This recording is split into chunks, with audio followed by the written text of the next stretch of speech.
Nakakita ka na ba ng data na ganito? Parang table sa Excel?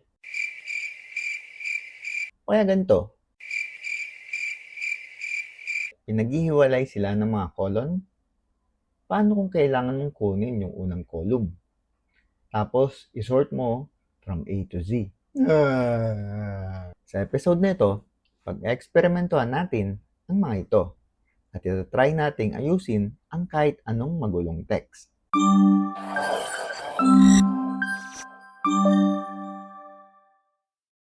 Hello mga bata, and welcome to part 16. Last time, natuto tayong mag-filter at maghanap ng text gamit si grep. Ngayon, level up na tayo. Hindi lang natin nahanapin ng text, kundi hihimayin, aayusin, at babaguhin natin ito. Paano yan, sir? Gagamitin natin ang mga commands na cut, sort, at tr. Ito ang mga tools para maging malinis at organize ang data mo. Unahin natin ang cut.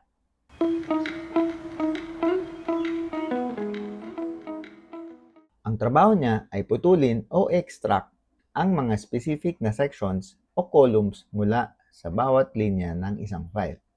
Paano niya malalaman kung saan magpuputol?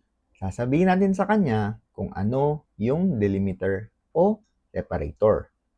Sa /etc/passwd na file, ang separator ay colon.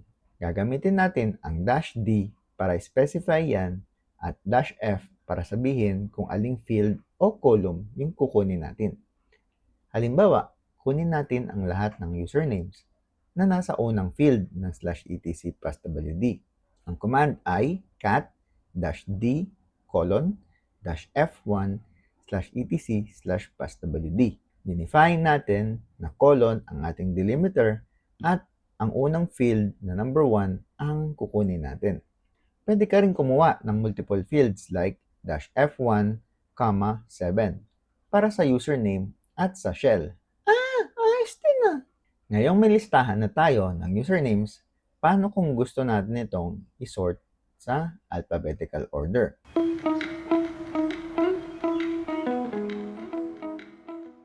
Diyan papasok ang sort command. Sort? So, iayos lang niya yung mga linya? Tama. By default, alphabetical. Pero may powers din yan. At dito natin makikita ang ganda ng piping. I-pipe natin yung output ng cut papunta sa sort. Cut-d :f1/etc/passwd pipe sort. Ayun, sinort natin yung output based sa usernames. Ang mga common options ng sort ay -r for reverse para baligtarin ang order from Z naman to A. -n for numeric. Napaka-importante nito para i-sort niya based on numerical value, hindi based alphabetically. Then -k for key para mag-sort based on a specific field. Kung nagiging malinaw na sa'yo ang cut at ang sort, baka naman pwede mong i-click yung subscribe button para mas marami pang commands na matutunan.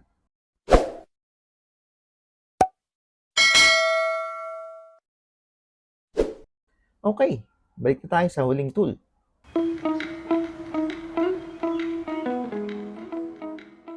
Ang huling tool natin ay si tr o translate. Simple lang ang trabaho niya, magpalit ng characters. Magpalit? Paano? Pwede mong sabihin sa kanya na palitan ang lahat ng small a ng capital A o palitan ang lahat ng space ng underscore. Kailangan niya ng input mula sa pipe. Halimbawa, kunin natin ang value ng path variable natin at palitan natin lahat ng colon ng new line para maging listahan.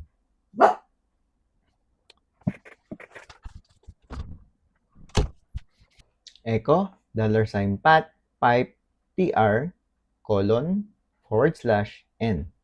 Ayun no, iwa-iwalay na yung mga paths natin. Pwede rin siyang gamitin para mag-delete ng characters gamit ang -d option. Halimbawa, tanggalin natin lahat ng numero sa isang text. Echo, hello, 123 world 456. Pipe tr-d 0 to 9. Ang output, hello world. Natanggal natin yung mga numbers. May mga predefined parameters din sa TR na ang tawag ay array. For example, gusto natin gawing capital ang lahat ng letters, we can use ang colon, lower colon, to colon, upper colon na parameter. Echo, hello world, pipe, TR, colon, lower colon, space, colon, upper colon. Maraming klase ng array, gaya nga ng upper, lower, digit, ibig sabihin lahat ng numbers, alnam, lahat naman ng letters at numbers, punct, lahat ng punctuation characters, at marami pang iba. Lastly, meron din itong -s option na ang ibig sabihin ay squeeze repeat. Ang gagawin nito ay babawasan ng TR ang paulit-ulit na karakter at gagawin niya lang itong isa. Example, echo, hello, and then maraming space, world, pipe, TR-S, space. Babawasan ng TR yung spaces para maging isang space lang siya. Ayos pala yung TR na yan eh. Truly boy!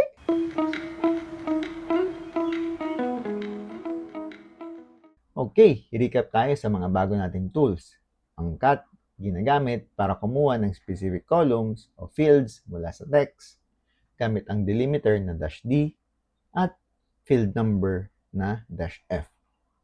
Ang sort naman ay inaayos ang mga linya alphabetically or numerically din by using -n o kaya naman ay in reverse order gamit ang -r. At TR ang nagpapalit o nagdi-delete ng individual characters. At yan ang mga advanced tools para i-manage ang text data. Kapag pinagsama-sama mo ang grep, cut, sort, at TR gamit ang pipes, para ka na isang data wizard. Galing! Ayos talaga ng mga tinuturo mo, sir, kahit di ko naman nata magagamit yan. Baka pag nag-work ka na, magamit mo rin. Bata ka pa eh. At abangan, marami pa tayong tools ang hindi pa nadidiskubre. Sa susunod na episode, pag-aaralan natin kung paano bilangin ang mga unique na linya at kung paano i-compare ang dalawang file line by line. Diyan papasok sina unique at com. See you mga bata sa part 17 ng ating series. Bye!